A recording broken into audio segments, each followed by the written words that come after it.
বিসিক নগরীতে সৌর প্যানেল স্থাপন করলে বছরে প্রায় ১৪ মিলিয়ন টন কার্বন নিঃসরণ কমানো সম্ভব। আর কার্বন ক্রেডিট থেকে আয় হতে পারে প্রায় $৪ লাখ।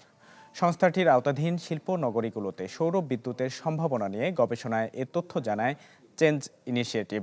বলা হয়, ট্যানারি, প্লাস্টিক উৎপাদন, প্যাকেজিং এবং লাইট ইঞ্জিনিয়ারিং খাতে সম্মিলিতভাবে বছরে প্রায় ৪৭ মিলিয়ন টন কার্বন নির্গমন হয়, যা থেকে প্রায় ১৪ মিলিয়ন টন কমানোর সুযোগ রয়েছে। শিল্প নগরীগুলোর মাত্র ১০% জায়গায় সৌরবিদ্যুৎ স্থাপন করলে উৎপাদন খরচ কমবে ৫০% পর্যন্ত।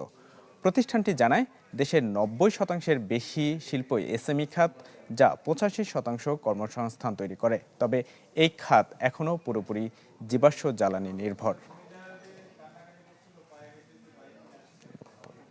নগদ নিয়ে এলো হার না মানা হার অফার। সর্বনিম্ন ১০,০০০ টাকা রেমিটেন্স নগদে পাঠালে থাকছে স্বর্ণের হার জেতার সুযোগ।